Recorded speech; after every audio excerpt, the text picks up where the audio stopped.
In the heart of a sprawling jungle, where ancient trees reached for the sky and the air hummed with life, lived a powerful lion named Raja. He was the undisputed king, his roar echoing through the valleys, a sound that commanded respect and a touch of fear. Yet even kings need counsel, and Raja had two unlikely advisors: a cunning jackal named Chalu and a humble donkey named Gada. Chalu was all sleek fur and sharper wit, always quick with a scheme or flattering word. Gada, on the other hand, was gentle and earnest, his large eyes reflecting a quiet wisdom often overlooked. While Raja valued Chalu's cleverness in matters of strategy, he found a strange comfort in Gada's unwavering honesty. One sweltering afternoon, a rumor rippled through the kingdom. A neighboring pride of lions, led by the ambitious Simba, was encroaching on Raja's hunting grounds. Raja summoned his advisors. "Chalu," Raja rumbled, his mane bristling, "what say you of this impudent Simba?" Chalu, ever the opportunist, bowed low. "My king, Simba is a fool, arrogant and blind. A swift attack, a show of your undeniable power, and he will flee like a frightened cub." Raja nodded, a flicker of satisfaction in his eyes. He turned to Gada. "And you, Gada, what is your counsel?" Gada shifted uncomfortably. "Your Majesty, while Chalu's words speak of your might, perhaps a direct confrontation is not the only path. Simba's pride is large, and a battle would mean many losses on both sides. Perhaps negotiation or a display of our kingdom's prosperity might deter them without bloodshed." Chalu snorted derisively. "Negotiation with a usurper? Gada, you speak like a timid rabbit, not an advisor to the king." Raja considered both views. While Chalu's aggressive stance appealed to his regal pride, Gada's words, though less dramatic, held a thread of truth about the cost of war. He decided to send Chalu as an envoy, believing his cunning would serve him well in intimidating Simba. Chalu, however, saw an opportunity for self-advancement.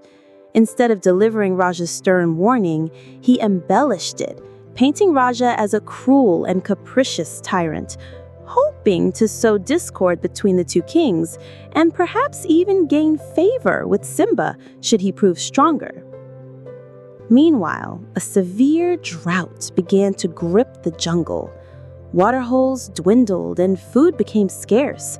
The animals grew restless, their murmurs reaching Raja's ears. Chalu, seeing the growing unrest, whispered to Raja, "My king, the animals are ungrateful. They question your rule. We must show them who is truly in charge." Gada, however, approached Raja with a different perspective. "Your Majesty, the animals are not questioning your rule, but rather the hardship they face.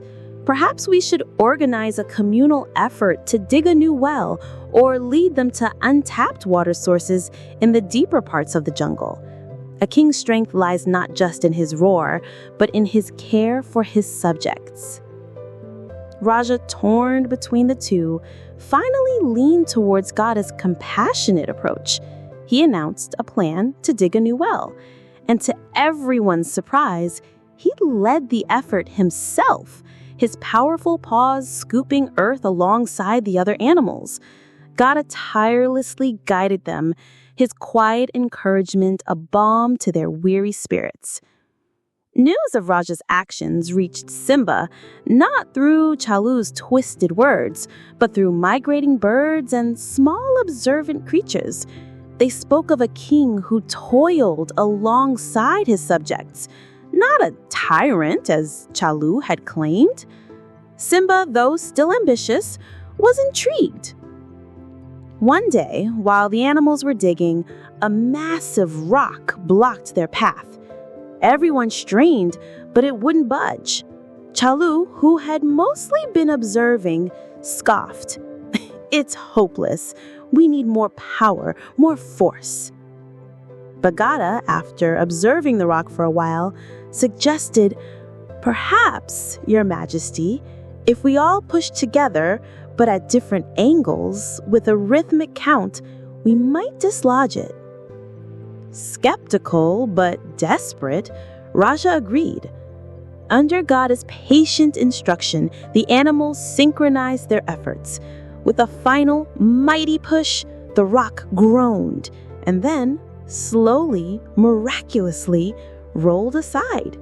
A gush of cool, clear water erupted, bringing a collective cheer from the parched animals. The next day, Simba himself appeared at the edge of Raja's territory, not with a war party, but with a few of his advisors. Chalu, seeing Simba, panicked, fearing his deceit would be exposed. He tried to slink away, but Raja called him forward. Simba, looking at Raja, spoke. "Raja, I came here prepared for battle, fueled by tales of your cruelty. But I have seen your actions, seen your kingdom flourishing despite the drought, and I have heard of your dedication. My pride, too, faces hardships.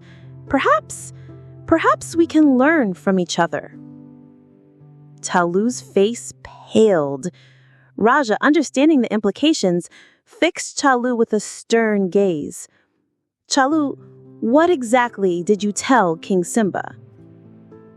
Under Raja's piercing stare, he stammered, his carefully constructed lies crumbling. He confessed his exaggerations, his attempts to manipulate both kings. Raja, though furious, chose wisdom over immediate anger. He banished Chalu from the kingdom, declaring that deceit had no place in his court. From that day on, Raja truly understood the meaning of kingship. He learned that true power lay not just in strength, but in compassion, honesty, and the willingness to listen to diverse perspectives. Gada, the humble donkey, became Raja's most trusted advisor, his quiet wisdom guiding the king towards prosperity and peace. The jungle kingdom thrived, a testament to a king who had learned to distinguish between true counsel and self-serving flattery, all thanks to the unassuming wisdom of a donkey.